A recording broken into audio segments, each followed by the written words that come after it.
morning, all of you.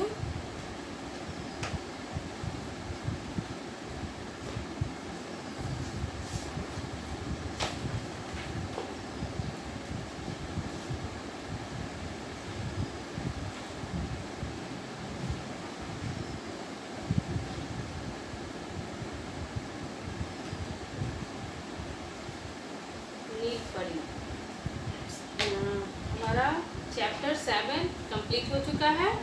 Chapter 8 है, वो मैं समझा दे रही हूँ। चैप्टर का नाम है नील परी। ठीक है। सोनू मेहनती और आज्ञाकारी बालक था। वह रोज अपना गृह कार्य करके बगीचे में खेलने जाता था। एक दिन वह बगीचे में खेल रहा था, तभी वहाँ नील परी आई। उसने सोनू को देखा, वह दूसरे बच्चों को झूला झुला रहा था। नील परी उसके पास गई तो सोनू ने हैरानी से पूछा, क्या तुम परी रानी हो? हाँ हाँ, क्यों यकीन नहीं आता? कहकर नील परी मुस्कुराने लगी। सोनू नाम का एक लड़का था। वह बहुत मेहनती और आज्ञाकारी था। वह रोज अपना गृह कार्य करता, यानी होमवर्क करके वह बागीचे में खेलने जाता था। एक दिन वह बागीचे में खेल रहा था, तभी वहाँ नील परी जो है वह आई। सोनू उस समय क्या कर रहा था? तो दूसरे बच्चों को झूला झूला रहा था। नील परी उसके पास गई तो सोनू ने हैरानी से उससे पूछा, मन आश्चर्य से, क्या तुम नील परी हो? तो नील परी ने मुस्कुराते हुए कहा कि हाँ, क्यों नहीं। क्या तुम्हें विश्वास नहीं होता? क्या तुम्हें यकीन नहीं होता? फिर नील परी ने खुश होकर उसे एक फूल दिया। फूल से लाल पीला प्रकाश निकल रहा था। उसकी खुशबू बहुत मनमोहक थी। वह फूल को सूंघने लगा। यह देखकर परी ने कहा, सोनू, इसे कान से लगाओ तो तुम कहानी भी सुन पाओगे। सोनू ने उसे कान से लगाया। सचमुच कान से लगाते ही कहानी जो है शुरू हो गई। नील परी ने सोनू को फिर एक फूल दिया। उस फूल से ना लाल पीला प्रकाश निकल रहा था। उसकी खुशबू जो थी वह बहुत मनमोहक थी, मतलब मन को मोह लेने वाली थी। ठीक है। वह फूल को सूंघने लगा। तभी नील परी ने कहा, इसे कान में लगाओ तो यह कहानी भी इससे तुम सुन पाओगे। तो सोनू ने उस फूल को कान से लगाया तो सचमुच में वह फूल जो था वह कहानी सुनाना शुरू हो गई। ठीक है। एक था राजा शांतनु। उसके 3 बेटे थे। तीनों बेटों में सबसे छोटा था राजकुमार विक्रम। वह बहुत दयालु और तलवार चलाने में तेज था। तो एक वो फूल जो था वह कहानी सुनाना शुरू उस कहानी वो उस फूल को कान में लगाते ही जब वह फूल जो कहानी सुनाना शुरू किया, लगाते कहानी शुरू हुई तो कौन सी कहानी थी? तो वह एक शांतनु नाम का राजा था। उसके 3 बेटे थे, जिसमें सबसे छोटा पुत्र जो था, सबसे छोटा बेटा जो था वह बहुत दयालु था और उसका नाम क्या था? सबसे छोटा राजकुमार का विक्रम था और वह तलवार चलाने में बहुत तेज था। एक दिन विक्रम जंगल में अकेला घूम रहा था। उसने बहुत सुंदर सुंदर फूल चुन लिए थे। तभी उसने देखा एक घने पेड़ के नीचे चबूतरा है। उस पर एक पत्थर की मूर्ति है। विक्रम ने वहां जाकर उस मूर्ति के चरणों में फूल चढ़ाए और आंखें बंद कर प्रार्थना करने लगा। एक दिन विक्रम जो बागीचे में जंगल में घूम रहा था, उसने बहुत सुंदर सुंदर फूल जो है चुन लिए थे। तभी उसने देखा कि एक वहाँ पे चबूतरा है, वहाँ पे एक पत्थर की मूर्ति है। तो वह राजकुमार विक्रम ने उस चबूतरे के पास जाके, उस मूर्ति के पास जाके उसने जो फूल चुना था वह उस मूर्ति पे, उस चरणों में फूलवा चढ़ाए और आंखें बंद करके क्या करने लगे? प्रार्थना करने लगा। उस समय एक परी अदृश्य रूप में उस मूर्ति के पास बैठी थी। उसी मूर्ति के पास परी जो थी वह दिखाई नहीं दे रही थी, अदृश्य थी, लेकिन वहाँ पे बैठी थी। तो फूल विक्रम ने जब मूर्ति के चरणों पर फूल चढ़ाया तो कुछ फूल परी के चरणों पर भी गिर गए। परी उसके इस व्यवहार से बहुत खुश हुई। वह उसी समय प्रकट हुई। उसे देखकर विक्रम हैरान रह गया। जब वह फूल विक्रम ने उस मूर्ति को चढ़ाया तो वहाँ पे जो परी बैठी हुई थी वह दिख नहीं रही थी, अदृश्य थी, लेकिन उस मूर्ति पे जो राजकुमार विक्रम ने फूल चढ़ाया उससे वो फूल गिर के उस परी के चरणों में भी 2 फूल गिर गए। तो विक्रम के इस व्यवहार से परी जो है बहुत खुश हुई और उसके सामने प्रकट हो गई। ठीक है, उसने विक्रम ने उसे देखकर विक्रम जो था वह बहुत हैरान हो गया। परी ने मुस्कुरा कर कहा, विक्रम तुम बहुत अच्छे हो, तुमने बिना किसी लालच के फूल भेंट किए, इसलिए मैं तुम्हें पुरस्कार देना चाहती हूँ। परी ने विक्रम से कहा कि विक्रम तुम बहुत अच्छे हो, तुमने बिना लालच के बिना मुझे फूल भेंट किए हैं, इसलिए मैं तुम्हें पुरस्कार देना चाहती हूँ। फिर परी ने विक्रम को एक जादुई छड़ी दी जिसका एक सिरा था हरा और दूसरा क्या था, लाल। वह बोली, विक्रम यह छड़ी अपने पास रख लो, जब तुम इसे हरे छोर से छुओगे तो रोगी हर रोग से मुक्त हो जाएगा, मुरझाए हुए फूल खिल उठेंगे। लाल छोर से छुओगे तो इसका उल्टा होगा। इतना कहकर परी गायब हो गई। फिर परी ने एक राजकुमार विक्रम को एक छड़ी दी।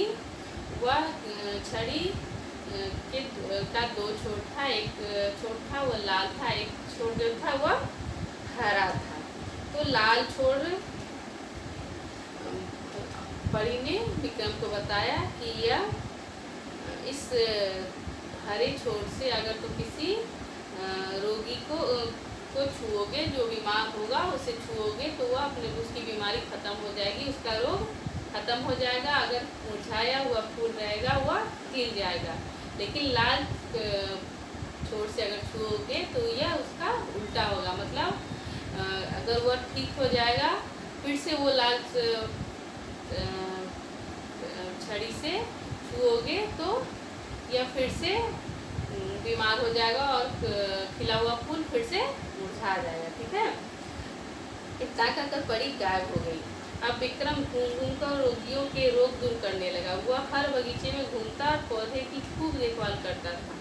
एक दिन विक्रम एक गांव में गया तो उसने देखा कि एक भयानक राक्षस जबरदस्ती एक आदमी को खींच ले जा रहा है। अब जब वह छड़ी मिल गई राजकुमार विक्रम को तो वह गांव में घूम कर जो भी बीमार लोग थे उनको ठीक करने लगा और बगीचे में जाकर फूलों की देखभाल भी करने लगा। ठीक है, एक दिन विक्रम एक गांव में गया तो उसने देखा कि एक भयानक राक्षस जो है जबरदस्ती एक आदमी को खींचकर ले जा रहा था। उस गांव के लोगों की डर के मारे बोलती बंद थी, वे कुछ नहीं कर पा रहे थे। उसने राक्षस को मारने के लिए निशाना साधा, परंतु निशाना चूक गया।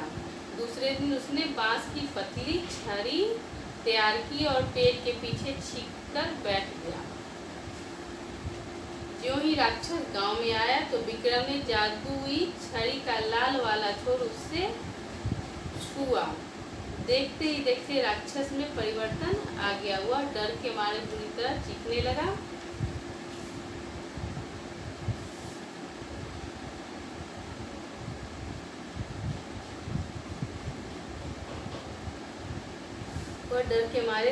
बुरी तरह चीखने लगा, मुझे बचाओ, मुझे बचाओ कहता हुआ राक्षस वहां से भाग गया। सभी गांव वाले विक्रम की बहादुरी से बहुत खुश हुए। तब विक्रम ने नील परी को याद किया। नील परी तुरंत प्रकट हुई।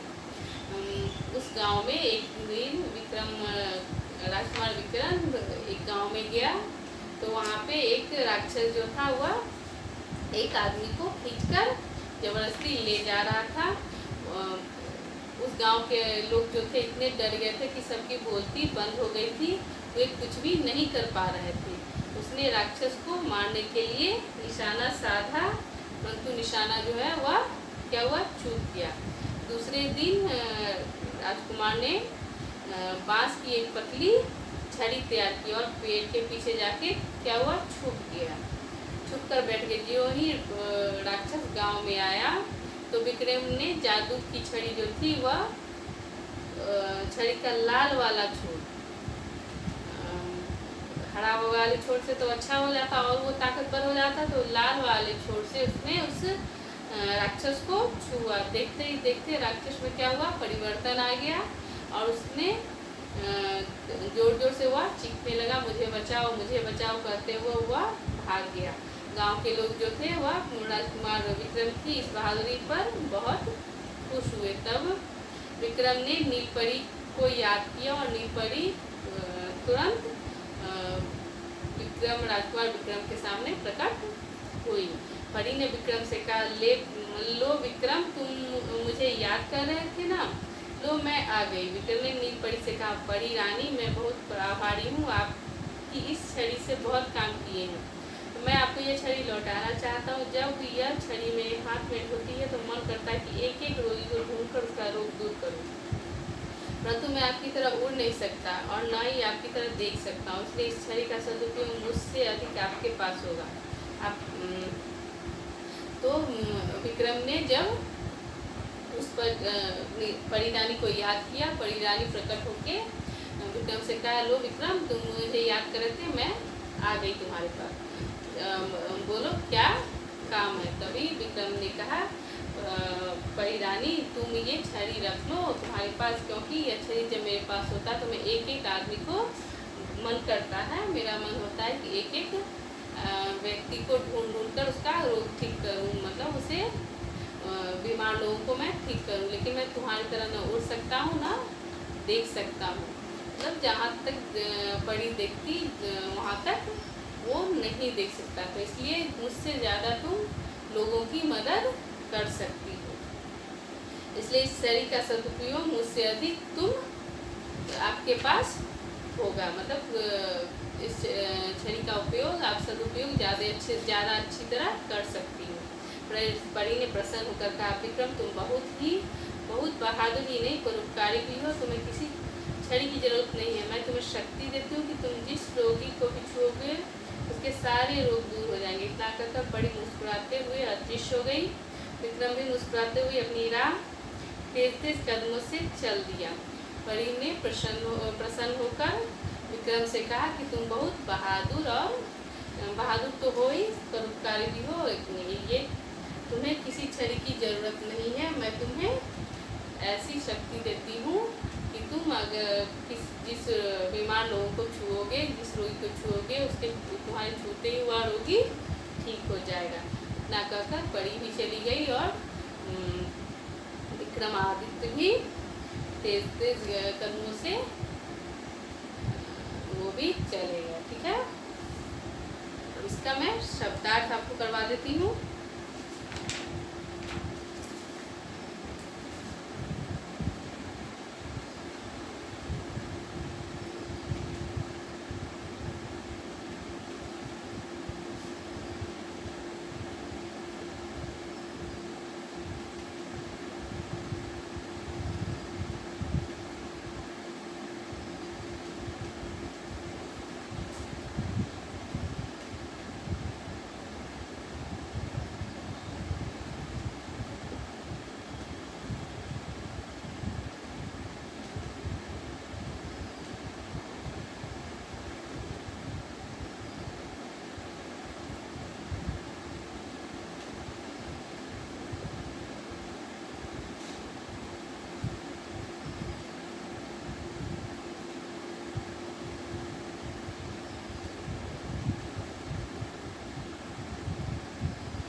आज्ञाकारी, बात मानने वाला, बात मानने वाला,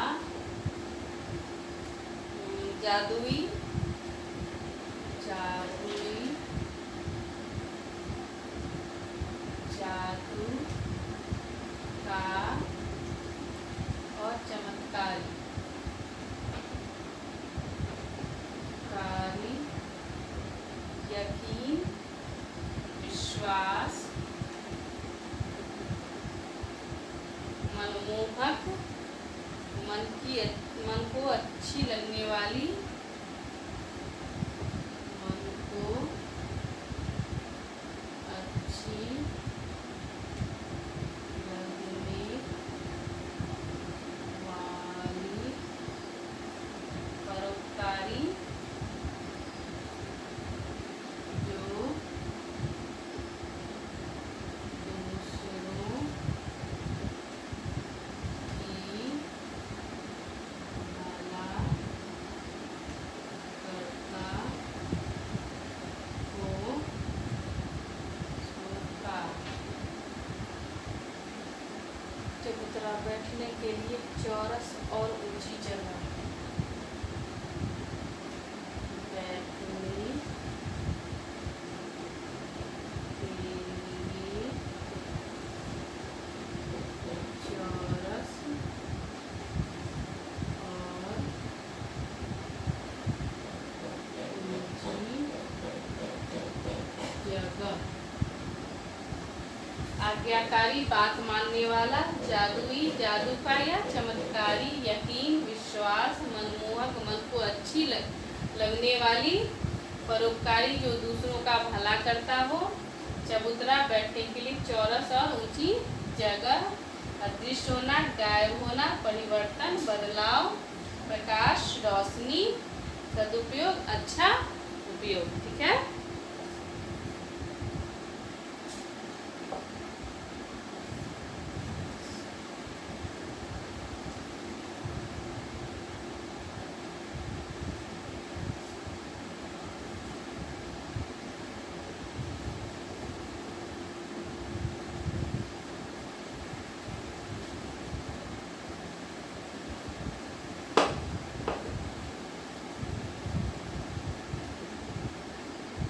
एक मुहावरा है, मुहावरा, निशाना चुकना, निशाना चुकना,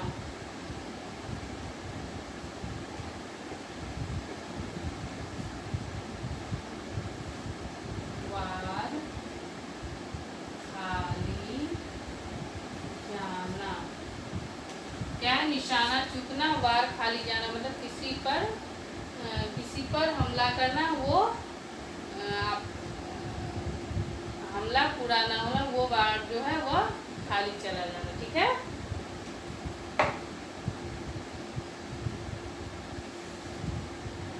आज के लिए इतना ही है। अगले क्लास में मैं इसका क्वेश्चन आंसर करवा दूंगी।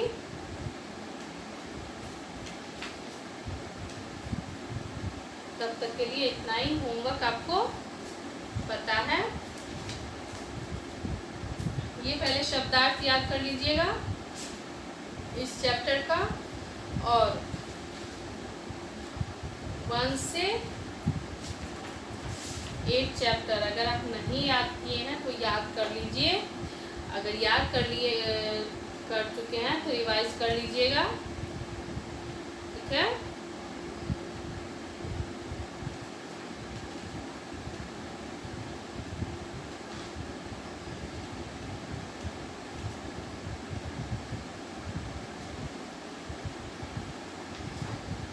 आज के लिए है इतना ही। अब अगले क्लास में इसके आगे पढ़ाऊंगी।